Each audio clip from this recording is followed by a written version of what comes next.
أعوذ بالله من الشيطان الرجيم.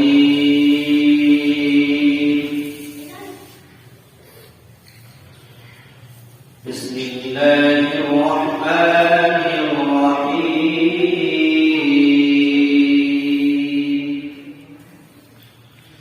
كما أرسلنا فيكم رسولا منكم يتلو عليكم آياتنا ويزكيكم ويعلمكم الكتاب والحكمة ويعلمكم ما لم تكونوا تعلمون. فاذكروني أذكركم واشكروا لي ولا تكفرون. يا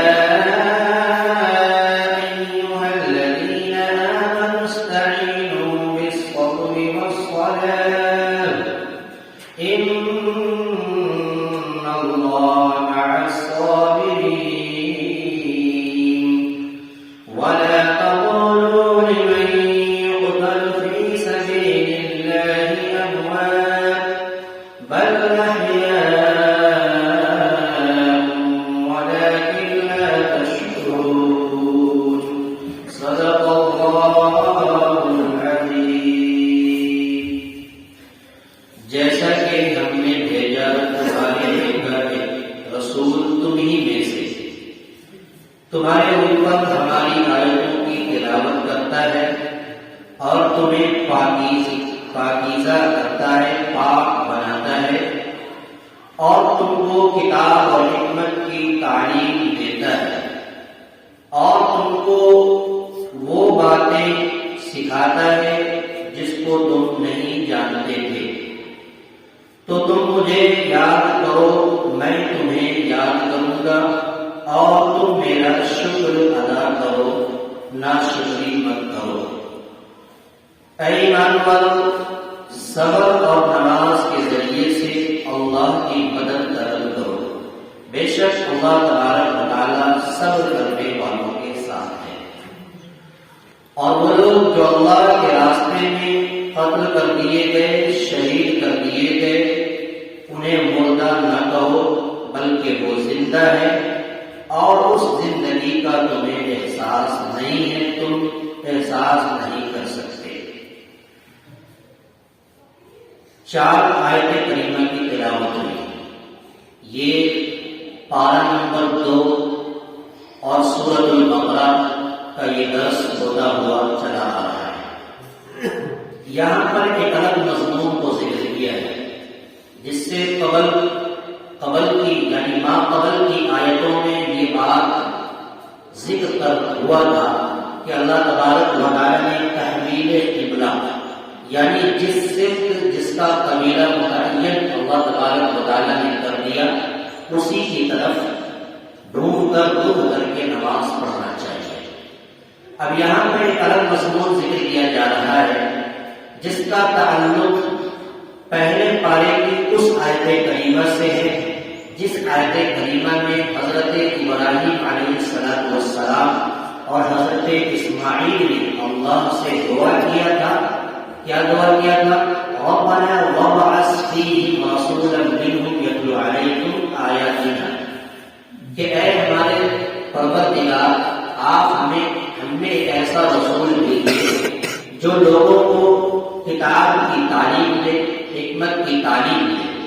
تو گویا کہ اللہ تبارک و تعالیٰ نے حضرت ابراہیم نے جو کعبے کی بنیاد رکھی تھی، وَإِذْ يَرْفَعُ إِبْرَاهِيمُ الْقَوَاعِدَ، یعنی یاد کیجیے اس وقت کو جس وقت کہ حضرت ابراہیم خانہ کعبہ کو بنا رہے تھے، تو بنانے سے فارغ ہونے کے بعد جو اللہ سے دعا کیا تھا کہ اے اللہ ہمارے درمیان ایک رسول بھیجیے، تو اسی دعا کو اللہ تبارک و تعالیٰ نے قبول فرمایا، اور اسی کو یہاں پر یہ کہا کما ارسلنا، جیسا کہ ہم نے بھیجا تم میں ایک ایسا رسول جو تمہیں میں کا ہے، تمہارے میں سے ایک ایسا رسول ہم نے بھیجا، یتلو علیکم، کہ وہ تمہارے اوپر ہماری آیتوں کو تلاوت کرتا ہے، تمہارے سامنے ہماری آیتوں کی کرتا ہے، وَيُزَكِّيكُمْ اور تمہیں پاکیزہ بناتا ہے، گندی خباثتوں سے، رذالتوں سے تمہیں پاک اور صاف کرتا ہے، وَيُعَلِّمُكُمُ الْكِتَابَ وَالْحِكْمَةَ اور تمہیں کتاب اور حکمت کی تعلیم سے آراستہ اور پیراستہ کرتا ہے، وَيُعَلِّمُكُمْ مَا لَمْ تَكُونُوا تَعْلَمُونَ اور تم لوگوں کو وہ باتیں سکھاتا ہے جسے تم نہیں جانتے تھے۔ یہاں پر ایک بات غور کرنے کی، اللہ تبارک و تعالیٰ سے جو حضرت ابراہیم علیہ السلام نے پہلے پارے میں دعا مانگی، ربنا وابعث فیہم رسولا منکم یتلو علیکم آیاتنا ویزکیکم ویعلمکم الکتاب والحکمہ، وہاں پر غور کیجیے گا اس آیت کریمہ میں، تو وہاں پر ترتیب گویا کہ الگ ہے، وہاں پر علیکم آیاتنا ویعلمکم الکتاب والحکمہ ویزکیہم، وَيُزَكِّيهِمْ کا لفظ وہاں پر بعد میں آیا، اور یہاں پر اللہ تبارک و تعالیٰ سب سے پہلے کہہ رہے ہیں کہ اَتْلُو عَلَيْكُمْ آیَاتِنَا وَيُزَكِّيكُمْ وَيُعَلِّمُكُمُ الْكِتَابَ وَالْحِکْمَةَ، یُزَكِّی کا لفظ جو ہے یہاں پر پہلے آیا، تو وہاں پر بھی اللہ تبارک و تعالیٰ نے حضرت ابراہیم علیہ السلام نے جو دعا مانگا اپنے اعتبار سے بالکل حق مانگا، لیکن یہاں پر اللہ تبارک و تعالیٰ نے ترتیب بتا دی کہ ہر آدمی کو سب سے پہلے قرآن سننے کے بعد اس کا تزکیہ کرنا چاہیے، نفس کا تزکیہ ہونا چاہیے، یعنی نیت کی پاکیزگی ہونی چاہیے۔ آپ لاکھ تلاوت کر لیں، لاکھ عبادتیں کر لیں، لاکھ جو ہے نیکی کا کام کر لیں، لیکن نیت اگر درست نہیں ہے، تزکیہ نفس اگر نہیں ہے، تو ساری تلاوتیں اور ساری عبادتیں بیکار ہو جاتی ہیں۔ تو گویا کہ یہاں پر بھی اور سورہ آل عمران کے اندر میں بھی جو تذکرہ آیا ہے لقد من اللہ علی المؤمنین اذ بعث فیہم رسولا، اس کے اندر میں بھی جو ہے اسی ترتیب سے بیان کیا، اور سورۃ الجمعہ کے اندر میں بھی یہ آیت آئی ہے اس طرح کی، وہاں پر بھی جو ہے تزکیہ یعنی شخص کی کا لفظ پہلے تذکرہ کر کے اس بات کی طرف اشارہ ہے کہ ہر نفس کو اپنا پہلے تزکیہ کرنا چاہیے۔ وَيُزَكِّيكُمْ وَيُعَلِّمُكُمُ الْكِتَابَ وَالْحِکْمَةَ وَيُعَلِّمُكُم مَّا لَمْ تَكُونُوا تَعْلَمُونَ۔ آگے کہہ رہے ہیں کہ تم مجھے یاد کرو، میں تمہیں بھی یاد کروں گا، تم میرا شکر ادا کرو، ناشکری مت کرو۔ اللہ تبارک و تعالیٰ یہ فرما رہے ہیں کہ تم جتنی بڑی سے بڑی مجلس میں مجھے یاد کرو گے، میرا نام لو گے، میری بڑائی بیان کرو گے، میرا جو ہے ذکر بیان کرو گے، تو میں تمہارا بھی ذکر اس سے بھی بڑی مجلس کے اندر کروں گا۔ بڑی مجلس کون ہے؟ ملائے اعلیٰ، فرشتوں کی وہ جماعت جو ایک بڑی جماعت کہلاتی ہے۔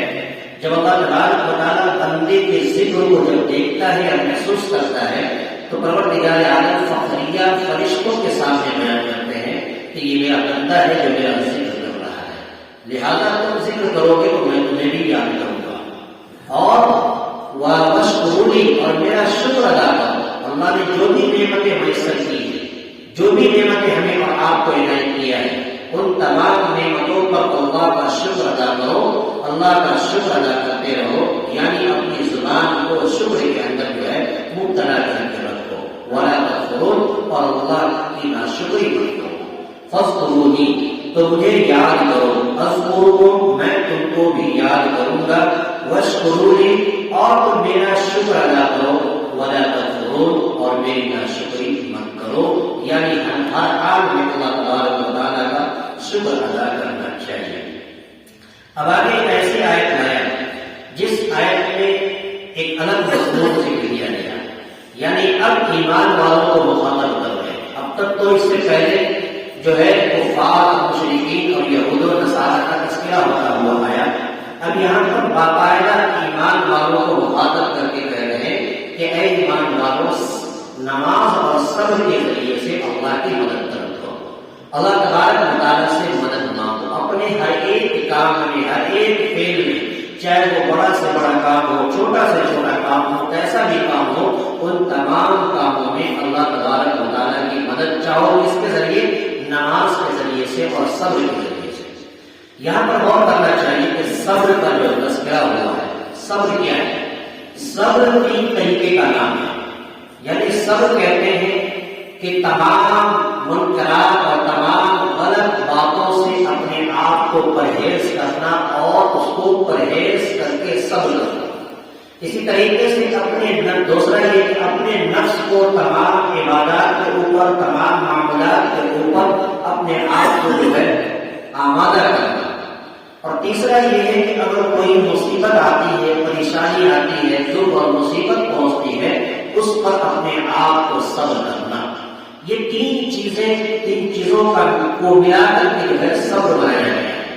تو یہاں پر ایک اعتراض ہو سکتا ہے کہ اللہ تبارک و تعالیٰ نے جب صبر کے اندر نماز کا تذکرہ اور عبادات کا تذکرہ آ گیا تو پھر یہاں پر نماز کو الگ سے ذکر کرنے کی کیا وجہ ہے؟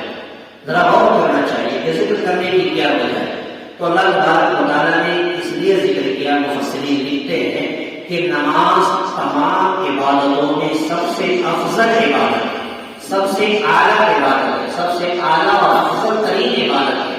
ان کی فضیلت، ان کی برتری کے عظمت کے پیش نظر اللہ تبارک و تعالیٰ نے ان کو الگ سے بیان کیا کہ تم نماز کے ذریعے سے اور صبر کے ذریعے سے اللہ کی مدد طلب کرو. بے شک اللہ تبارک و تعالیٰ ہمیشہ صبر کرنے والوں کے ساتھ رہتا ہے. یا ایھا الذین آمنوا استعینوا، اے ایمان والو، استعینوا مدد طلب کرو، بالصبر والصلاۃ، صبر اور نماز کے ذریعے سے. بے شک ان اللہ مع الصابرین، بلا شبہ اللہ تبارک و تعالیٰ صبر کرنے والوں کے ساتھ ہے. ولا تقولوا لمن يقتل في سبيل الله اموات. اگلی آیت میں ایک مضمون یہ ذکر کیا اور یہ بتایا کہ مسلمانوں میں، ایمان والوں کے اندر صبر کا مادہ کب ہوتا ہے؟ بڑی پریشانی، چھوٹی پریشانی. چھوٹی پریشانی کا ذکر اگلی آیت کے اندر آ رہا ہے کہ اللہ تبارک و تعالیٰ کیسے کیسے اپنے بندوں کو آزماتا ہے. لیکن اس سے قبل ایک بڑی پریشانی اور بڑا خوف جو ہے ایمان والوں کو دکھایا کہ اگر کوئی اللہ کے راستے میں شہید کر دیا گیا، اعلاء کلمت اللہ کو بلند کرتے ہوئے کسی کی موت واقع ہو گئی، اگر کوئی اللہ کے راستے میں جو ہے مارا گیا، تو جو اللہ کے راستے میں ذکر اعلاء کلمت اللہ کے لیے اور اللہ کے ذکر کو بلند کرتے ہوئے اگر کوئی شہید کر دیا گیا ہے تو ایسے شہید ہونے والے کو تم ہرگز مردہ مت ہو، ہرگز مردہ مت ہو. کیوں؟ بل احیاء، بلکہ وہ زندہ ہے، اللہ کے حضور زندہ ہے، جس کا احساس ہوئے ایک انسان نہیں کر سکتا، جس کا شعور ایک عام انسان کو نہیں ہو سکتا. یقیناً وہ اللہ کے حضور زندہ ہے. معلوم یہ ہوا کہ موت تو ہر ایک کو ہوتی ہے اور موت ہر ایک پر واقع ہوتی ہے، لیکن وہ موت جو اللہ کے راستے میں کیا گیا ہو، وہ موت جو اعلاء کلمت اللہ کو بلند کرنے کی خاطر انہیں شہادت ملی ہو، ایسی موت کو اللہ تبارک و تعالیٰ ایسی روح کو پروردگار عالم زندہ کر رہے ہیں جس کا احساس ہمیں اور آپ کو نہیں ہوگا. بلکہ اگلی آیت میں یہ بھی تذکرہ ہے کہ یہ ایسی روحیں ہیں کہ اللہ تبارک و تعالیٰ کی طرف سے ان کو رزق بھی پہنچایا جاتا ہے. وَالْأَحْيَاءُ عِنْدَ رَبِّهِمْ يُرْزَقُونَ، چوتھے پارے کے اندر وہ آیت موجود ہے کہ اللہ تبارک و تعالیٰ ایسی روح جو زندہ ہے ان کو رزق بھی اللہ تبارک و تعالیٰ فراہم کرتا ہے.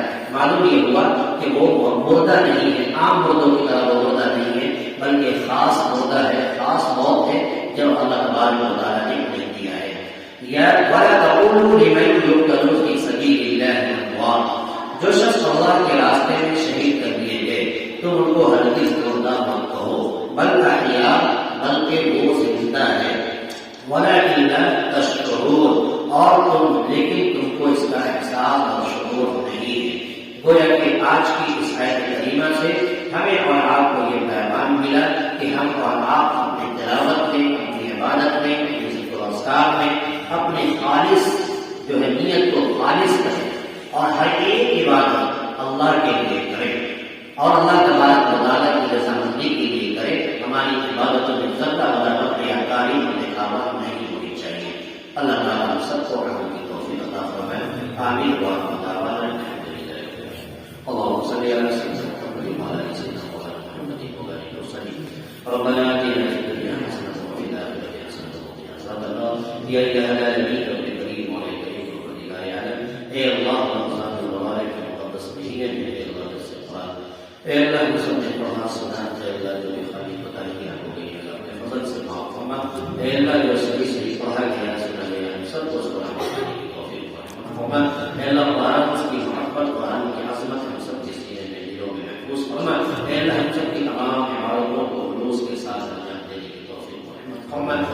جن لوگوں نے آج کی جلسہ دعا میں شرکت کیا ہے اور سب کی مغفرت فرما، سب لوگوں کو اپنے دین کے لیے قبول فرما، ہماری دعاؤں